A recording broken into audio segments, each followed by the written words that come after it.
Hey, thanks for tuning in to another episode of Yo-Yo Talk. I want to show you this tonight first. There's my little yo-yo mask. I don't think it works against COVID-19, but it will protect you from getting dates.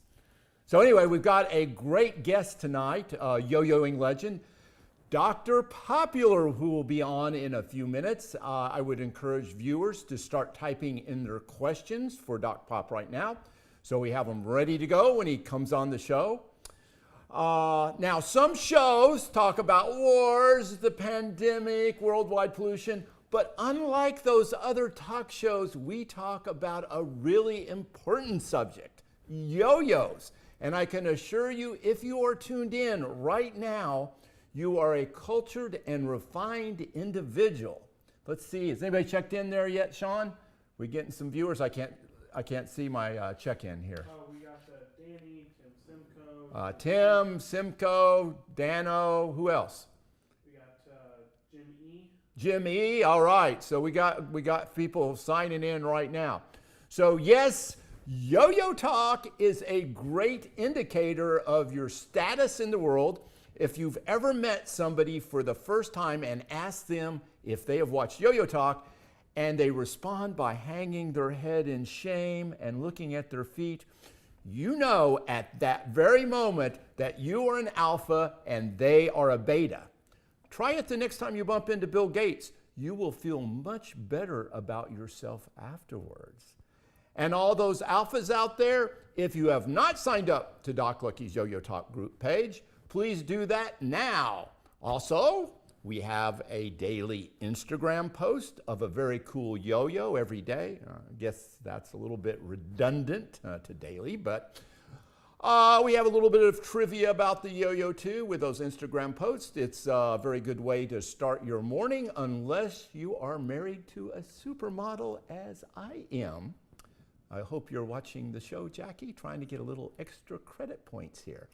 So please check that out, and you can sign up for Instagram. How do we? Oh, Doc Lucky's Yo-Yo Talk, and that's Doc, whatever you call that, the lower hyphen, Lucky's lower hyphen, underscore, yeah, Yo-Yo Talk. So reminder for all those folks out there that are worthy, that means individuals that have been involved in yo-yoing for at least 5 years and have some way contributed back to the hobby or sport. We would like you to join the group, the Academy of Yo-Yo Arts. This will be the voting pool for the inductees into the Yo-Yo Hall of Fame. So make sure you check that page out. Okay, let's jump in and check what's in our grand prize package for the pop quiz, which is at the end of the show. Sean, go on. So let's see what we have in our prize package for tonight. This, of course, is for the winner of the pop quiz at the end of this show.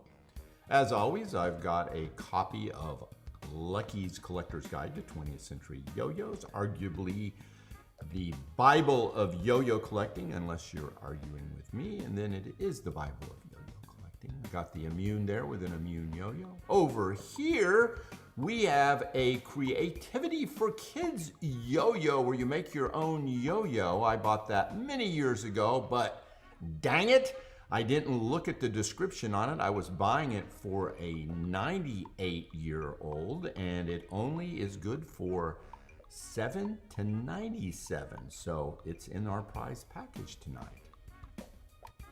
And as we move over here to the left, you'll see a Spitfire yo-yo. That, I believe, is an ad yo-yo for Fiend magazine. And underneath, you see a complete set of Fiend magazines. And look who's on the cover of that. Doing a little two-hand play there on a burnt-out old car. There is our friend Chuck Short.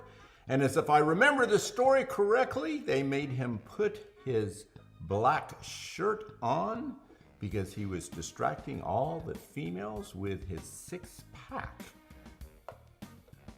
That is a true story, I'm almost positive. Here we've got an old 60s Sir Duncan top in the package. There's a couple of tops above it. And a Spectra Star yo-yo. I love those Spectra Star yo-yos, as you know. That's the 57 Chevy. I think that was probably in about the second series they released. That was from the 80s. Those sell in around the $15 to $20 range in package if you include the postage. And I always usually include the postage at these prices because you are paying it and you have to consider that in the overall cost. Here's a Big C string pack that, of course, is a Cheerio string pack from the 60s. And there is a 2004 World Yo-Yo Contest yo-yo. I've checked around to see what those were going off for auctions, and you just aren't finding them. So that's actually a pretty good one to have. I think people just hang on to theirs. It's hard to get those World Championship yo-yos. And there's an old Duncan 60s yo-yo. There is, up in the left-hand corner, moving towards it, a Star Wars yo-yo. This is a light-up yo-yo. This one is loose, but they still sell in around the $10 to $12 price range. Off to the left here, we have a tin yo-yo. This is nice because it's dated 1998. These are a series of animal yo-yos. I checked. I can't find these on eBay or anywhere else being sold, so that's kind of a unique one. Probably most of you don't have one of those in your collection. So this is our package for tonight. Let's check out and see what the value of that package is. Wow, $175. Certainly something to covet. Good luck to everyone.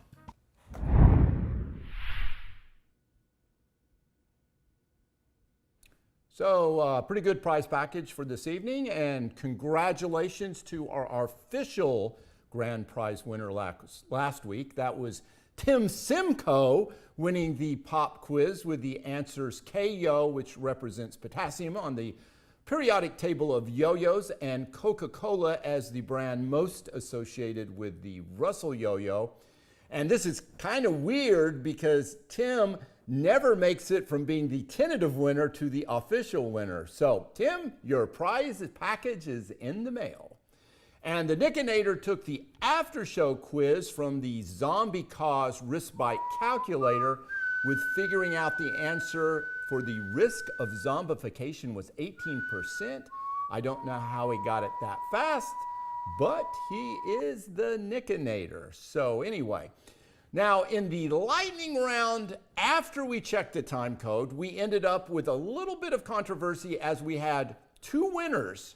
Yes, the answers came in exactly the same time as the timestamp, and this is the first time that has ever happened on Yo-Yo Talk. So the correct answer last week was Dr. Popular, the designer of the Icarus Yo-Yo, and as I mentioned before, Doc Pop will be on the show tonight as our special guest here in just a few minutes. He's sitting in the green room right now. So that's something to live for. The winners of the lightning round were the Nickinator and Dano. And since in Yo-Yo Talk we can never have two winners as there's only one prize package, that would be those 4 Doc Lucky Yo-Yos. That means that next week we will have a fight night, a duel to the end to decide the official winner. Now, how do you decide a duel to the end on a talk show? Well, the Nickinator wanted to make it a trivia contest, and Dano wanted to make it a throwdown. And since each would have had a personal advantage in those requests, I have decided to revive the Wheel of Pain. Yes, straight from the sadistic mind of Mark McBride himself, the World Championship Wheel of Pain will be on Yo-Yo Talk next week with all new challenges to decide the final winner.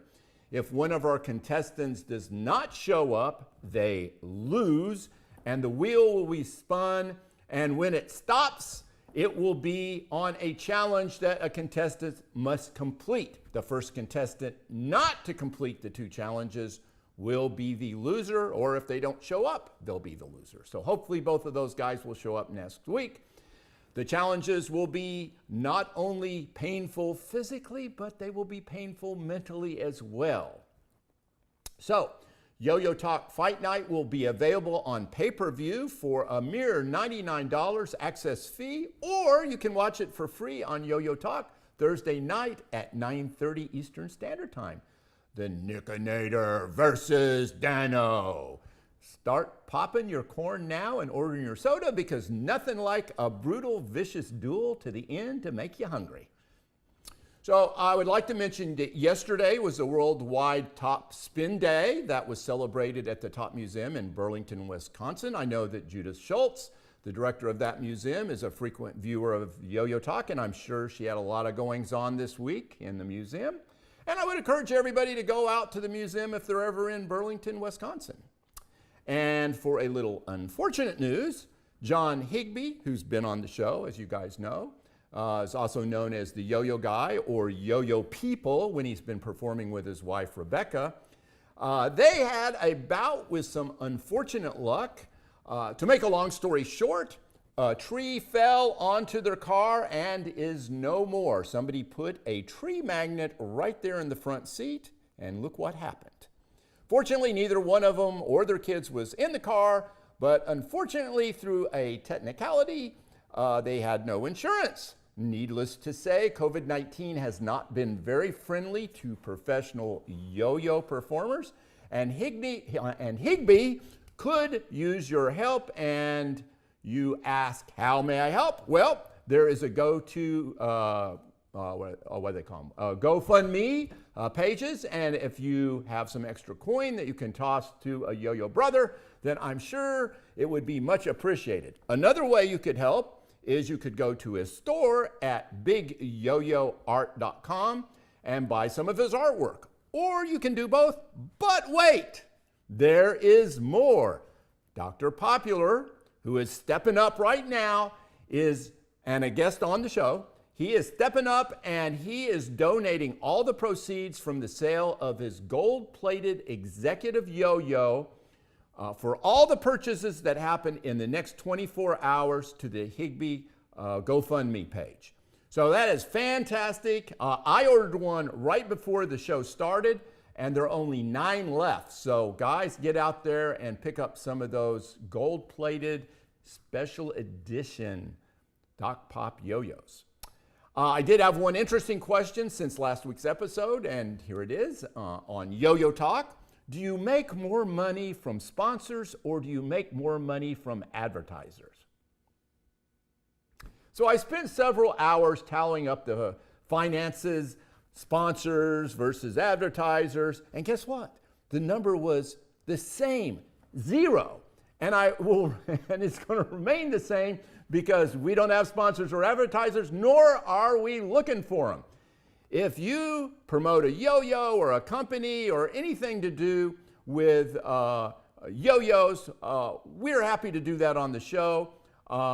It's a big community and we don't have favorites. If somebody wants to give away a yo-yo as a promotion or run a special in their store, we're happy just to promote it for free. So let me know. I think it's pretty self-evident that I will never have enough viewers to make any money off advertising, as we average about 1,000 views per episode, which is nice considering we're a pretty small niche market. If we were getting maybe 1,000 out of probably 2,000 worthy people in the entire world, I think we're doing pretty good. So the message is, if you're planning on starting a yo-yo show, you better have a deep pocket, because it's not a good retirement plan strategy. And of course, I would love to have anybody in the yo-yo world that wants to promote any special thing, whether it be a yo-yo, a contest, or just your website. Yeah, send me the information. We'll put it on the show. Now, you may notice I have been drinking out of this cloaked black can. You've seen it on the, there's the old roll of me doing that. Why is this? Well, because someday a big drink company will pay me big bucks to reveal, most likely during the Super Bowl, what the famous host of Yo-Yo Talk is drinking as his favorite drink. And to promote this each week, I will be testing a new drink, and I will be comparing it to my favorite drink, which will remain unknown until some future Super Bowl and a 7-figure contract. So tonight I will be testing this Yeo's grass jelly drink. Yes, that's right. Grass jelly drink. And as you can see here, let me show that up there. They have tried to make it more appealing by showing a pile of charcoal briquettes as a logo. So let's have a taste.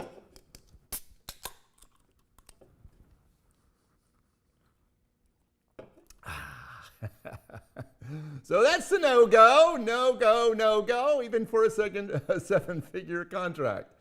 Okay, it's almost time for our lightning round. Just a reminder, when we see the first correct answer come through, we will let everybody know that we have a tentative winner, but that will not be the official winner until we check the time code at the end of the show. So, Sean, let's see what we're playing for tonight in the lightning round. Okay, there it is. This is the famous periodic table of yo-yos, no longer produced. It is really collectible now. If you are somebody who have it already framed and hanging somewhere in a highly visible area in your home. And this will be a signed, numbered copy. And in addition to that, we will be sending you an autographed copy of the zine String Burn by none other than Doc Popular. He will be autographing that and sending that to you as well. So it's two really cool, unique items in this lightning round. And in keeping with the month of October being the most likely month to interact with a zombie, tonight's trivia question will be zombie related. You must type it. It is going to be a multiple choice question, so it will go quick. You only get one guess, so make sure it is a good guess in this lightning round. So take your time in considering the correct answer, but not too much time because I know the Nickinator is out there and hungry. Let's roll that. Which, according to the Zombie Cause Dictionary, is not a zombie? One guess only. A, puffer. B, gummer. C, flusher. D, fiedling. E, rogue. Or F, clout. One of those is not a zombie. All you have to do is guess which one it is or know it. And if you've read the Zombie Cause Dictionary and memorized it, you will know the answer and you will be our winner of those cool items. I'm sure those answers are getting ready to come in. We got one already? Yeah, we're looking like Tim Simcoe. Tim Simcoe. Well, that means absolutely nothing based on Tim's last few times. Well, last week he did win. But he has had, I believe, 7 times where he has been the tentative winner, only to find out after the show he did not win. So right now, Tim is our tentative winner, and we'll find out after the show if that holds up when we check the time code. So it's time for our guest tonight, yo-yoing legend, musician, yo-yo designer, zine writer, trick innovator, makes card games, and more, Dr. Popular. Hey man, thanks for coming on the show. How's it going? Thank you. Thank you for having me. It would help if I could hear you here. Just give me a second. All right, now I got you. I was just saying the show's amazing so far. I love it. Well, it's got even more amazing now that you're on. So anyway, I got to jump right in. I think there were some questions out there for you, but before we get to those questions, I know people say that you are not a doctor, nor are you popular, but I would disagree with the second part based on your viewing audience on your podcast. So what's the story behind your name? So yes, I was born Brian Roberts, and I've been going by Doc Pop or Dr. Popular for 24 years or so now. And the way I first got the name was I was working at a Barnes and Noble bookstore. Saw this beautiful woman reading Kurt Vonnegut book, or she was picking up a Kurt Vonnegut book that I just finished. I believe it was Ice 9, maybe. And I told a friend of mine that worked with me, I was like, check this out. I'm gonna go have a conversation with her about this book I just read. And I walked up behind her and kind of stood awkwardly, cleared my throat a couple times, and then just turned around and walked right back to my friend and said, that's why they call me Dr. Popular. So the name's always been this kind of ironic joke, and it's probably best for everyone involved that I don't go around harassing women in bookstores. But yeah, the name stuck. and is supposed to be ironic, but it is certainly hard for some people to see the irony. Sometimes they think the guy calls himself Dr. Popular, and I guess that's I mean, I chose the name, so I have to live with it, but that's where the name came from. Cool. Now I know that one of the main things you do is you do your popcast videos, and you do some yo-yo reviews and tutorials, and that's www.patreon.com.pop. I can't read /.pop. So tell me about some of the stuff that you're doing right now in the yo-yo world. Well, yeah, sure. I've got a whole bunch of things going on. It's really fun to be in yo-yoing because there's so many different ways to express yourself. Like John Higby, paints as well as yo-yos, and sometimes he paints on yo-yos. There's a lot of people who got into video production because of yo-yoing. They're like full-time video editors. I like making the videos. The videos are called Popcast Yo-Yo Vlog. I've been doing Popcast on and off for about 15 years. There was like a big 8-year gap, but they were like really regular. And then there was this gap. And then I kind of picked them back up when Patreon came around. And Patreon is just a way where people can help sponsor someone who's doing a project. In my case, if you kick in like $2 a month, I don't really think you get anything extra. You get discount codes on drpopular.com, but you get that special feeling of helping the show possible. I bought a nicer camera and some nicer gear because of that. Cool. And I have different levels of sponsors and things like that. So that's what the Patreon is. It's really just people kind of getting early access to the videos and helping make the videos possible. And the Popcast Yo-Yo vlogs are usually 10 to 15 minutes long. I might tell a story for 5 minutes, and then I might teach one of my tricks. Actually, what I really like to do in podcasts is focus on concepts rather than tricks. So rather than saying, here's how you do this trick, I talk more about like, here's how you do this move, and here's a whole bunch of different ways you can kind of add that or tweak it or use it as a flourish. So I think that's... The 8 years that went missing, was that like a fugue state or something? I mean, what happened there? Just I don't know. And if you do that, making videos is hard. That's all it is, I guess. Cool. Another one that I saw from Kyle Nations on the Bangalores project is this little turn throw. That can be used to kind of spit you back out into another. That's just a wooden yo-yo. And that move is you're going to be stalled. Yeah, and sorry, I hear my voice on there. So and then you turn your hands. Why don't we take that off this way? Talking over us. So you started. But I sounded great in that video. In 1999, I was surprised. I thought you had been, yo-yoing since you were like 10 years old or something. So tell us about your start in yo-yos. Yeah, I thought I was going to be a rock musician.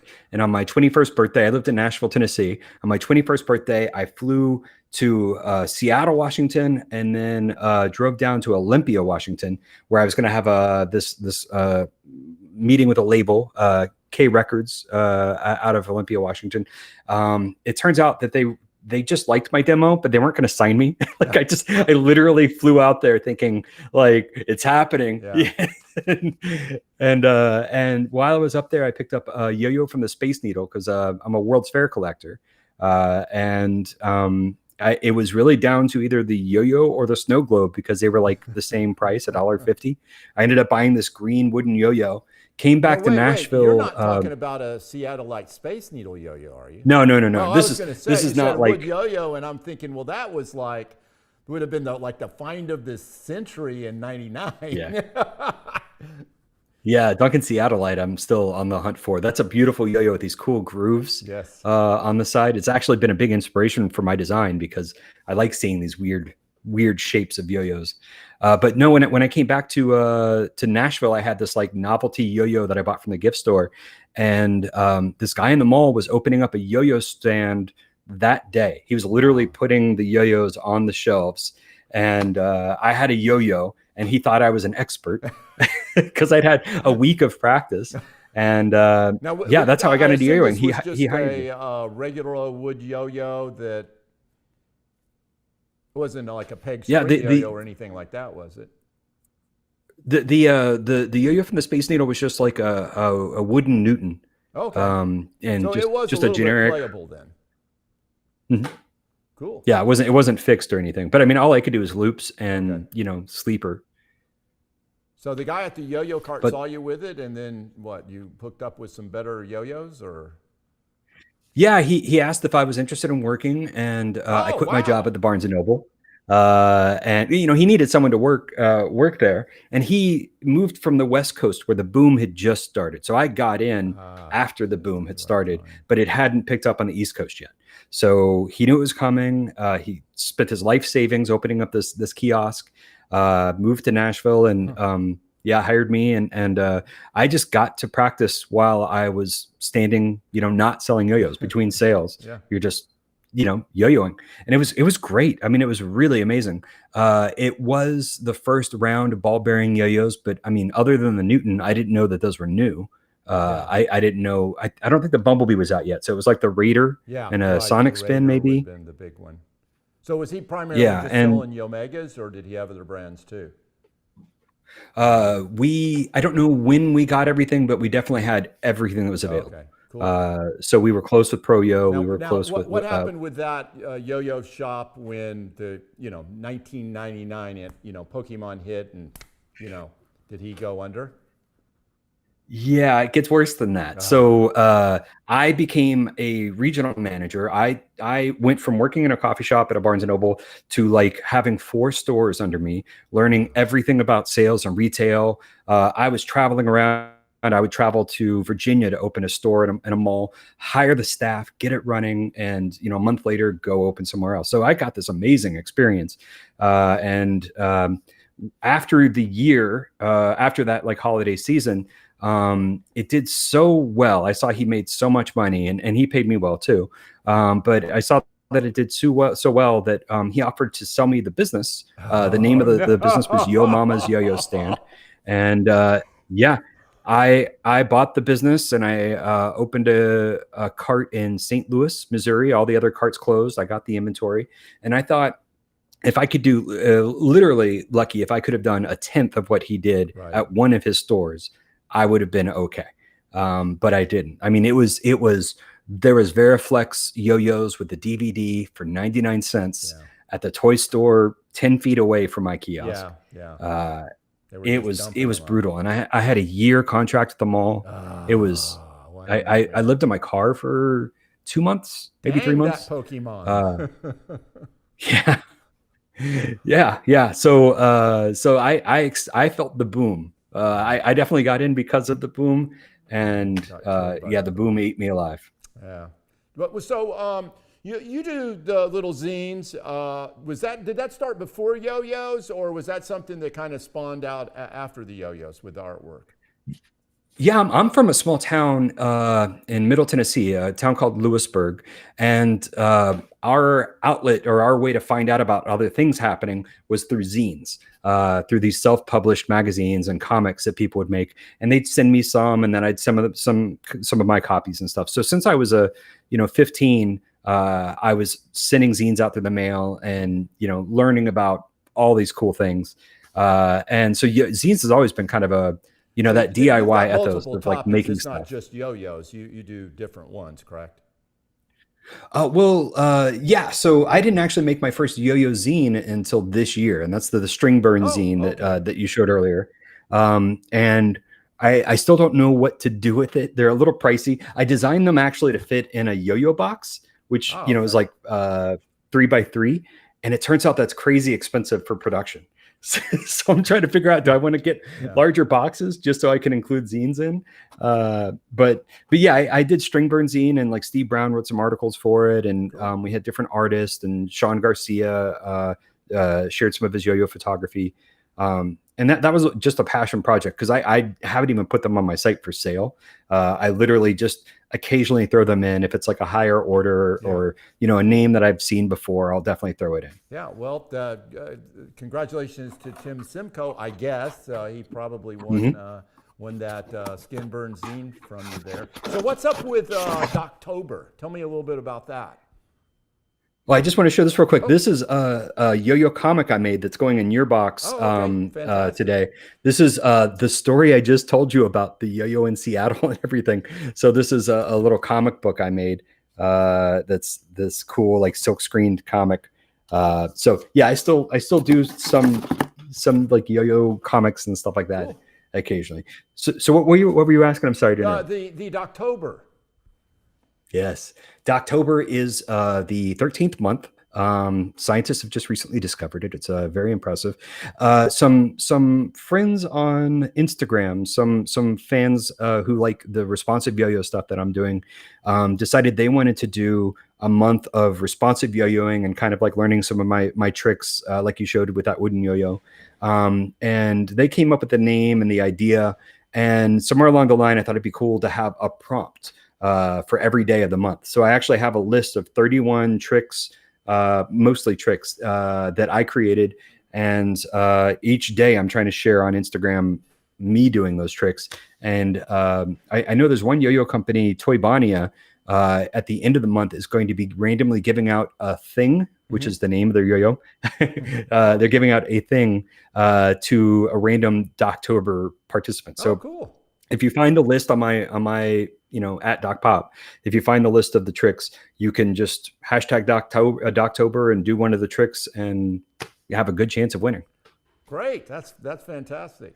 So I've got to, before we get out of here, I've got to ask you about Knife Tank. I mean, I know that doesn't have anything with yo-yos, but I think it's really cool that you've invented this card game. Hey, Sean, can you throw that B-roll up? Sean's trying to find a buzzing sound in the background of the studio, and so tell me a little bit about Knife Tank, how it got started, and it looks like a really cool game of cards.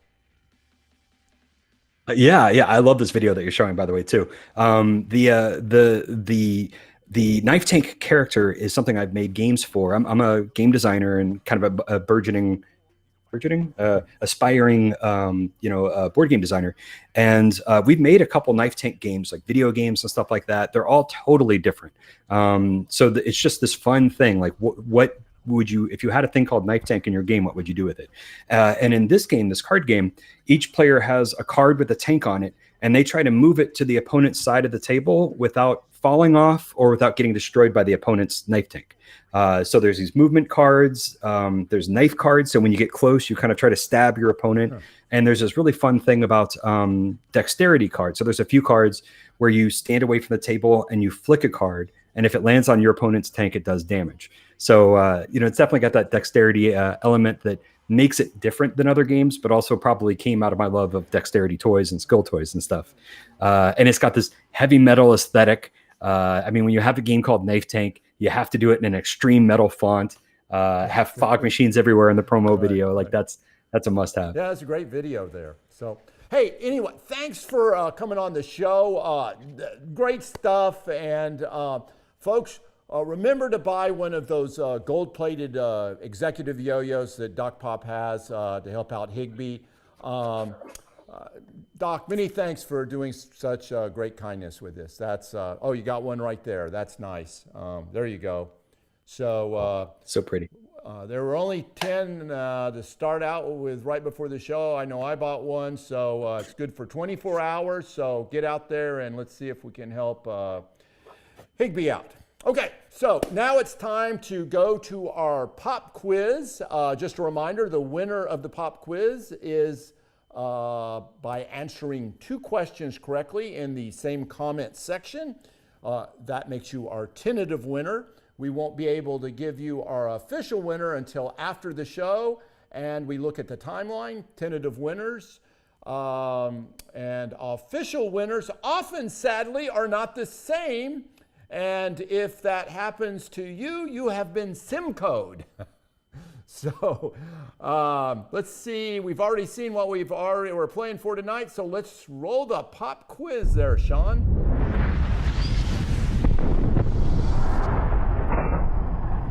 Doc Lucky's pop quiz. One shot, one champion. first to answer both questions in the Facebook comments wins.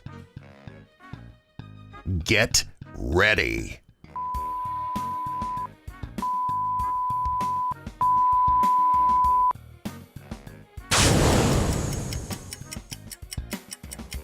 Name one of the two colors of the initial release of the Duncan Freehand MG, and what company made the concave bearings? All right.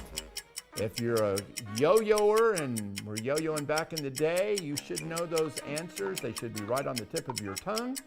Otherwise, the Nickinator is in there typing away madly at his computer, looking those things up, I'm sure. So name one of the two colors of the initial release of the Duncan Freehand MG. You can see I've turned that into a black and white image, so you can't tell by looking at it. And what company made the... Oh, we already have a tentative winner. And who is our tentative winner, Sean? I'm about to butcher this. Uh-oh. He's going to throw out a name. He's going to have trouble. Ed Ed? Hamkunk? Hamkuk? Haponik. Haponik, Sean says. So congratulations. You are our tentative winner, Ed. We will let you know in a few minutes after the show is over who the official winner is once we've had a chance to check the time codes. Next Thursday night is fight night, and the Nickinator will go mano to determine who is the winner of last week's lightning round. We will be using the Wheel of Pain to make the decision, and this is a must-watch show.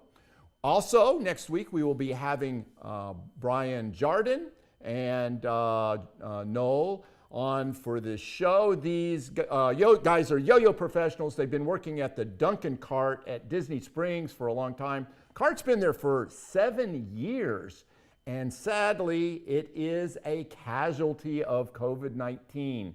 It will be no more as of November 1st.